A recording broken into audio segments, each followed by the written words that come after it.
नमः शिवाय। जय भोलेनाथ। साल 2025 का पहला प्रदोष व्रत 11 जनवरी पौष माह के शुक्ल पक्ष की त्रयोदशी तिथि को रखा जाएगा।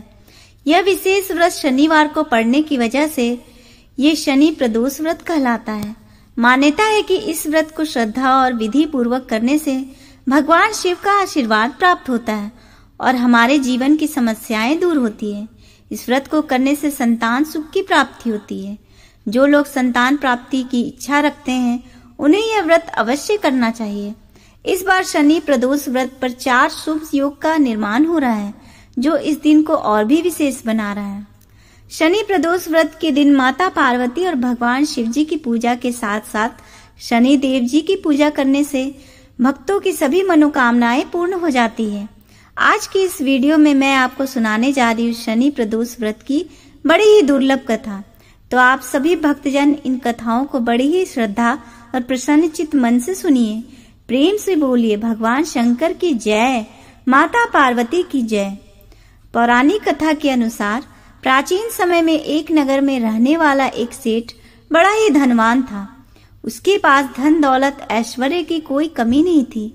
इतना धनवान होने के बाद भी वह सेठ बहुत दयालु था, क्योंकि उस सेठ के यहाँ से कभी भी कोई खाली हाथ नहीं लौटा था और वह खूब जी खोलकर दान भी करता था। ब्राह्मणों की आव भगत भी करता था। परंतु उस सेठ के जीवन में एक बहुत बड़ा दुख था और वह दुख था कि उसकी संतान का ना होना। इस कारण सेठ और उसकी पत्नी बहुत दुखी रहते थे। सेठ रात दिन यही सोचकर दुखी रहता कि उसके पास इतना ढेर सारा धन है, लेकिन उसका उपभोग करने वाला उसकी कोई संतान नहीं है, ना ही उसका वंश बढ़ाने वाला कोई है। इतना धन दौलत का वह क्या करेगा? यह सोचकर दोनों पति पत्नी बड़े दुखी रहते थे। एक बार जब दोनों पति पत्नी बहुत दुखी हो गए तो उन्होंने तीर्थ यात्रा पर जाने का निश्चय किया। इस प्रकार वे दोनों पति पत्नी अपना सारा काम काज और अपना सारा धन अपने सेवकों को सौंपकर तीर्थ यात्रा के लिए निकल पड़े। नगर से कुछ ही दूर निकले थे कि दोनों को एक विशाल वृक्ष के नीचे एक तेजस्वी साधु दिखाई दिए, जो कि समाधि में लीन थे। साधु को देखकर दोनों के मन में विचार आया कि क्यों न अपने तीर्थ की शुरुआत साधु महाराज का आशीर्वाद लेकर ही किया जाए। साधु महाराज का आशीर्वाद लेने के लिए दोनों सेठ और सेठानी उनके सामने हाथ जोड़कर समाधि टूटने का इंतजार करने लगे। इंतजार करते करते सुबह से शाम और शाम से रात हो गई, तो साधु महाराज की समाधि नहीं टूटी। इसके बाद भी दोनों पति पत्नी प्रतीक्षा करते हुए वहीं बैठे रहे। आखिरकार अगले दिन प्रातःकाल साधु महाराज समाधि से उठे तो उन्होंने देखा कि दोनों पति पत्नी हाथ जोड़कर वहां उनकी समाधि टूटने का इंतजार कर रहे थे।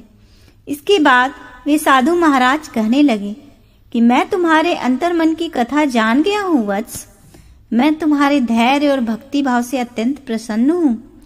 इसके बाद साधु ने उन्हें संतान प्राप्ति के लिए शनि प्रदोष व्रत के बारे में बताया और पूजा विधि भी बताई।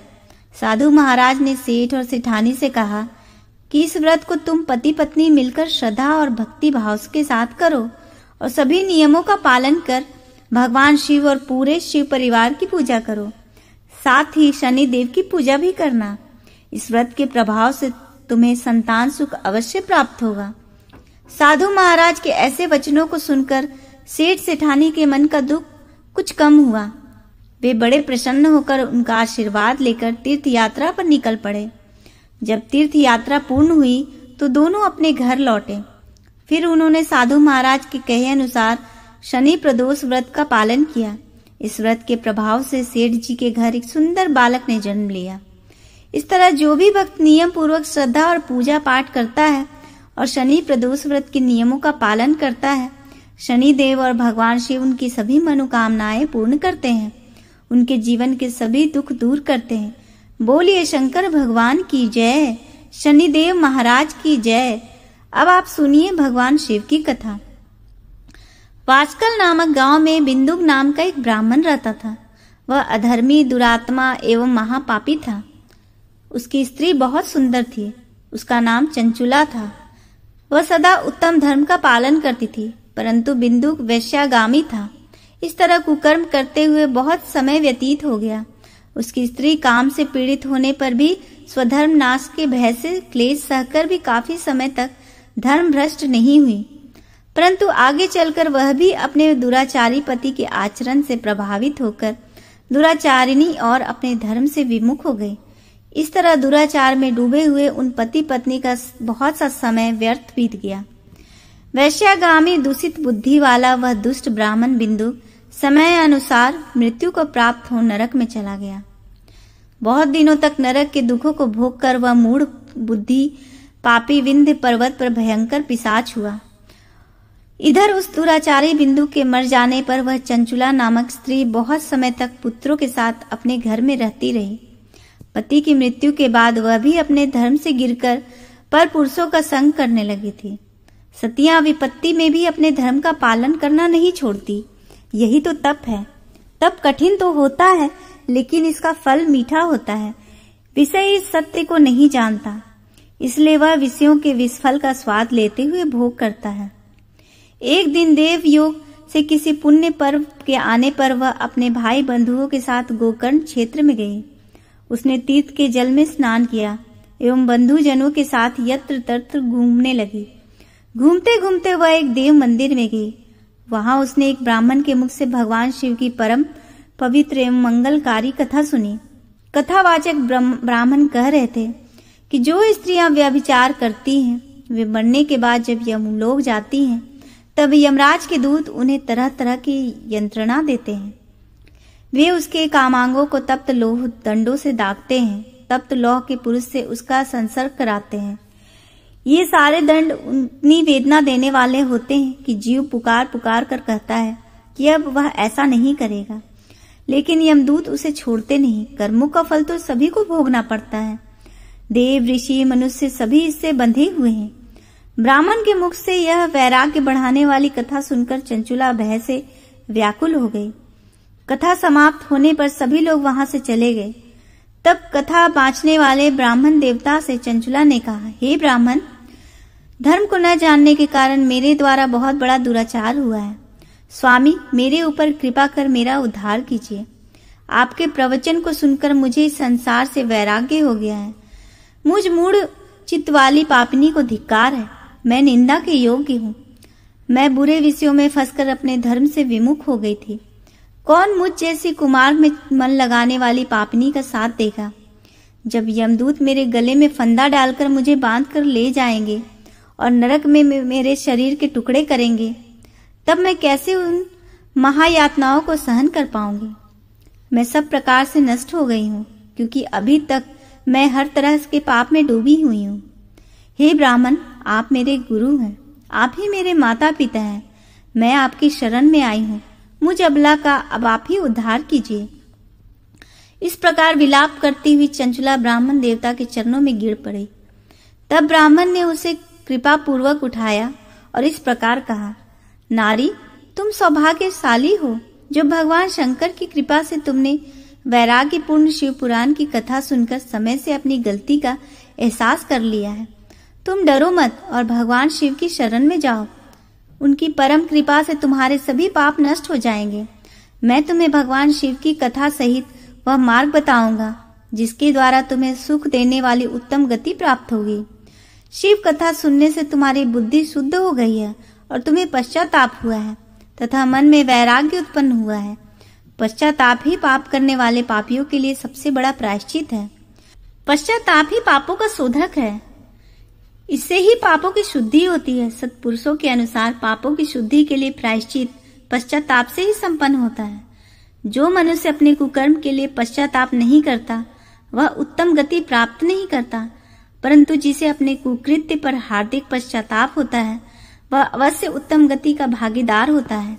इसमें कोई शक नहीं है। शिव पुराण की कथा सुनने से चित्त की शुद्धि एवं मन निर्मल हो जाता है। शुद्ध चित्त में ही भगवान शिव व पार्वती का वास होता है। वह शुद्धात्मा पुरुष सदा शिव के पद को प्राप्त होता है। इस कथा का श्रवण सभी मनुष्य के लिए कल्याणकारी है, अतः इसकी आराधना व सेवा करनी चाहिए। यह कथा भव बंधन रूपी रोग का नाश करने वाली है। भगवान शिव की कथा सुनकर हृदय में उसका मनन करना चाहिए। इससे चित्त की शुद्धि होती है। चित्त शुद्धि होने से ज्ञान और वैराग्य के साथ महेश्वर की भक्ति निश्चय ही प्रकट होती है तथा उनके अनुग्रह से दिव्य मुक्ति प्राप्त होती है। जो मनुष्य माया के प्रति आसक्त है वही संसार बंधन से मुक्त नहीं हो पाता।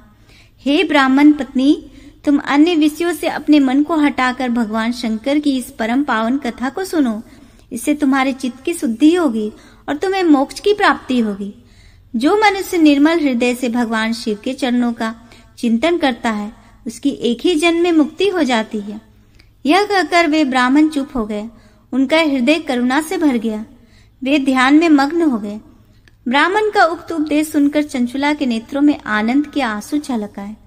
वह हर्ष भरे हृदय से ब्राह्मण देवता के चरणों में गिर गई और हाथ जोड़कर बोली, मैं कृतार्थ हो गई।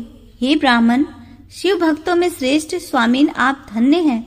आप परमार्थदर्शी हैं और सदा परोपकार में लगे रहते हैं। साधु, मैं नरक के समुद्र में गिर रही हूँ। कृपा कर मेरा उद्धार कीजिए। जिस पौराणिक व अमृत के समान सुंदर शिव पुराण कथा की बात आपने की है, उसे सुनकर ही मेरे मन में वैराग्य उत्पन्न हुआ है। उस अमृतमय शिव पुराण कथा को सुनने के लिए मेरे मन में बड़ी श्रद्धा हो रही है। कृपया आप मुझे उसे सुनाइए। शिव पुराण की कथा सुनने की इच्छा मन में लिए हुए चंचला उन ब्राह्मण देवता की सेवा में वहीं रहने लगी। उस गोकर्ण नामक महाक्षेत्र में उन ब्राह्मण देवता के मुख से चंचुला शिव पुराण की भक्ति, ज्ञान और वैराग्य बढ़ाने वाली और मुक्ति देने वाली परम उत्तम कथा सुनकर कृतार्थ हुई। उसका चित्त शुद्ध हो गया। वह अपने हृदय में शिव के सगुण रूप का चिंतन करने लगी। वह सदैव शिव के सच्चिदानंदमय स्वरूप का स्मरण करती थी। तत्पश्चात अपना समय पूर्ण होने पर चंचुला ने बिना किसी कष्ट के अपना शरीर त्याग दिया। उसे लेने के लिए एक दिव्य विमान वहां पहुंचा। वह विमान शोभा साधनों से सजा था एवं शिवगणों से सुशोभित था। चंचुला विमान से शिवपुरी पहुंची। उसके सारे पाप धुल गए। वह दिव्यांगना हो गई। वह गौरांगी देवी मस्तक पर अर्धचंद्र का मुकुट व अन्य दिव्य आभूषण पहने शिवपुरी पहुंची। वहां उसने सनातन देवता त्रिनेत्रधारी महादेव शिव को देखा। सभी देवता उनकी सेवा में भक्ति भाव से उपस्थित थे। उनकी अंग कांति करोड़ों सूर्यों के समान प्रकाशित हो रही थी। 5 मुख और हर मुख में 3-3 नेत्र थे। मस्तक पर अर्धचंद्राकार मुकुट शोभायमान हो रहा था। कंठ में नील चिन्ह था। उनके साथ में देवी गौरी विराजमान थी, जो विद्युत पुंज के समान प्रकाशित हो रही थी। महादेव जी की कांति कपूर के समान गौर थी। उनके शरीर पर श्वेत वस्त्र थे तथा शरीर श्वेत भस्म से युक्त था। इस प्रकार भगवान शिव के परम उज्जवल रूप के दर्शन कर चंचुला बहुत प्रसन्न हुई। उसने भगवान को बारंबार प्रणाम किया और हाथ जोड़कर प्रेम, आनंद और संतोष से युक्त हो विनीत भाव से खड़ी हो गई। उसके नेत्रों में आनंद आश्रुओं की धारा बहने लगी। भगवान शंकर व भगवती गौरी उमा ने करुणा के साथ सौम्य दृष्टि से देखकर चंचुला को अपने पास बुलाया। गौरी उमा ने उसे प्रेम पूर्वक अपनी सखी बना लिया। चंचुला सुख पूर्वक भगवान शिव के धाम में उमा देवी की सखी के रूप में निवास करने लगी। एक दिन चंचुला आनंद में मग्न उमा देवी के पास गई और दोनों हाथ जोड़कर उनकी स्तुति करने लगी। चंचुला बोली, हे गिरिजा नंदिनी स्कंद माता उमा, आप सभी मनुष्यों एवं देवताओं द्वारा पूज्य तथा समस्त सुखों को देने वाली हैं। आप शंभु प्रिया हैं। आप ही सगुणा और निर्गुणा है। हे सच्चिदानंद स्वरूपिणी, आप ही प्रकृति की पोषक है। हे माता, आप ही संसार की सृष्टि, पालन और संहार करने वाली हैं। आप ही ब्रह्मा, विष्णु और महेश को उत्तम प्रतिष्ठा देने वाली परम शक्ति हैं। सद्गति प्राप्त चंचुला इस प्रकार देवी की स्तुति कर शांत हो गई। उसकी आंखों में प्रेम के आंसू उमड़ आए। तब शंकर प्रिया भक्त वत्सला उमा देवी ने बड़े प्रेम से चंचुला को चुप कराते हुए कहा, सखी चंचुला, मैं तुम्हारी स्तुति से प्रसन्न हूँ। बोलो, क्या वर मांगती हो? चंचुला बोली, हे गिरिराज कुमारी, मेरे पति बिदुंग इस समय कहाँ हैं? उनकी कैसी हुई है? मुझे बताइए और कुछ उपाय कीजिए ताकि हम फिर से मिल सके। हे महादेवी, मेरे पति एक शूद्र जाति वेश्या के प्रति आसक्त थे और पाप में ही डूबे रहते थे। गिरजा बोली, बेटी, तुम्हारा पति बिदुंग बड़ा पापी था। उसका अंत बड़ा भयानक हुआ। वेश्या का उपभोग करने के कारण वह मूर्ख नरक में अनेक वर्षों तक अनेक प्रकार के दुख भोग कर अब शेष पाप को भोगने के लिए विंध्य पर्वत पर पिशाच की योनि में रह रहा है। वह दुष्ट वही वायु पीकर रहता है और सब प्रकार के कष्ट सहता है। गौरी देवी की इस बात को सुनकर चंचुला अत्यंत दुखी हो गई। फिर मन को किसी तरह स्थिर करती हुई दुखी हृदय से माँ गौरी से उसने एक बार फिर पूछा, हे महादेवी, मुझ पर कृपा कीजिए और मेरे पापी पति का अब उद्धार कर दीजिए। कृपा करके मुझे वह उपाय बताइए जिससे मेरे पति को उत्तम गति प्राप्त हो सके। गौरी देवी ने कहा, यदि तुम्हारा पति विदुम शिव पुराण की पुण्यमयी उत्तम कथा सुने तो वह इस दुर्गति को पार करके उत्तम गति का भागी हो सकता है। अमृत के समान मधुर गौरी देवी का यह वचन सुनकर चंचुला ने दोनों हाथ जोड़कर मस्तक झुकाकर उन्हें बारंबार प्रणाम किया तथा प्रार्थना की कि मेरे पति को शिव पुराण सुनाने की व्यवस्था कीजिए। ब्राह्मण पत्नी चंचुला के बार बार प्रार्थना करने पर शिव प्रिया गौरी देवी ने भगवान शिव की महिमा का गान करने वाले गंधर्वराज तुम्बुरो को बुलाकर कहा, तुम्बुरो, तुम्हारी भगवान शिव में प्रीति है। तुम मेरे मन की सभी बातें जानकर मेरे कार्य को सिद्ध करते हो। तुम मेरी सखी के साथ विंध्य पर्वत पर जाओ। वहां एक महाघोर और भयंकर पिशाच रहता है। पूर्व जन्म में वह पिशाच बिंदु नामक ब्राह्मण मेरी सखी चंचुला का पति था। वह वेश्यागामी हो गया। उसने स्नान संध्या आदि नित्य क्रम छोड़कर अपवित्र रहने लगा। क्रोध के कारण उसकी बुद्धि भ्रष्ट हो गई। दुर्जनों से उसकी मित्रता तथा सज्जनों से द्वेष पड़ गया था। वह अस्त्र शस्त्र से हिंसा करता, लोगों को सताता और उनके घरों में आग लगा देता था। चांडालों से दोस्ती करता वह रोज वेश्या के पास जाता था। पत्नी को त्याग कर दुष्ट लोगों से दोस्ती कर उन्हीं के संपर्क में रहता था। वह मृत्यु तक दुराचार में फंसा रहा। मृत्यु के बाद उसे पापियों के भोग स्थान यमपुर में ले जाया गया। वहां घोर नरकों को सहकर इस समय वह विंध्य पर्वत पर पिशाच बनकर रह रहा है और पापों का फल भोग रहा है। तुम उसके सामने परम पुण्यमयी पापों का नाश करने वाली शिव पुराण की दिव्य कथा का प्रवचन करो। इस कथा को सुनने से उसका हृदय सभी पापों से मुक्त होकर शुद्ध हो जाएगा और वह प्रेत योनि से मुक्त हो जाएगा। दुर्गति मुक्त होने पर उस बिंदु नामक पिशाच को विमान पर बिठाकर तुम भगवान शिव के पास ले आना। माँ उमा का आदेश पाकर गंधर्वराज तुम्बुरो प्रसन्नता पूर्वक अपने भाग्य की सराहना करते हुए चंचुला को साथ लेकर विमान से पिशाच के निवास स्थान विंध्य पर्वत गया। वहां पहुंचकर उसने उस विकराल आकृति वाले पिशाच को देखा। उसका शरीर विशाल था, उसकी ठोड़ी बड़ी थी। वह कभी हंसता, कभी रोता और कभी उछलता था। महाबली तुमरो ने बिंदु नामक पिशाच को पासों से बांध लिया। उसके पश्चात तुमरो ने शिव पुराण की कथा वाचने के लिए स्थान तलाश कर मंडप की रचना की। शीघ्र ही इस बात का पता लोगों को चल गया कि एक पिशाच के उद्धार हेतु देवी पार्वती की आज्ञा से तुमरो शिव पुराण की अमृत कथा सुनाने विंध्य पर्वत पर आया है। उस कथा को सुनने के लोभ से बहुत से देवर्षि वहां पहुंच गए। सभी को आदर पूर्वक स्थान दिया गया। पिशाच बिंदु को पासों से बांधकर आसन पर बिठाया गया और तब तुमरो ने परम उत्तम शिव पुराण की अमृत कथा का गान शुरू किया। उसने पहले विंध्येश्वर संहिता से लेकर 7वीं वायु संहिता तक शिव पुराण की कथा का स्पष्ट वर्णन किया। 7 संहिताओं सहित शिव पुराण को सुनकर सभी श्रोता कृतार्थ हो गए। परम पुण्य में शिव पुराण को सुनकर पिशाच सभी पापों से मुक्त हो गया और उसने पिशाच शरीर का त्याग कर दिया। शीघ्र ही उसका रूप दिव्य हो गया। उसका शरीर गौर वर्ण का हो गया। शरीर पर श्वेत वस्त्र एवं पुरुषों के आभूषण आ गए। इस प्रकार दिव्य देहधारी होकर बिंदु अपनी पत्नी चंचुला के साथ स्वयं भी भगवान शिव का गुणगान करने लगा। उसे इस दिव्य रूप में देखकर सभी को बहुत आश्चर्य हुआ। उसका मन परम आनंद से परिपूर्ण हो गया।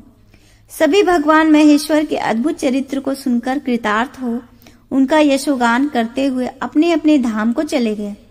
बिंदु अपनी पत्नी चंचुला के साथ विमान में बैठकर शिवपुरी की ओर चल दिया। महेश्वर के गुणों का गान करता हुआ बिंदु अपनी पत्नी चंचुला व तुमरो के साथ शीघ्र ही शिवधाम पहुंच गया। भगवान शिव व देवी पार्वती ने उसे अपना पार्षद बना लिया। दोनों पति पत्नी सुख पूर्वक भगवान महेश्वर एवं देवी गौरी के श्री चरणों में अविचल निवास पाकर धन्य हो गए। बोलिए उमा महेश्वर भगवान की जय।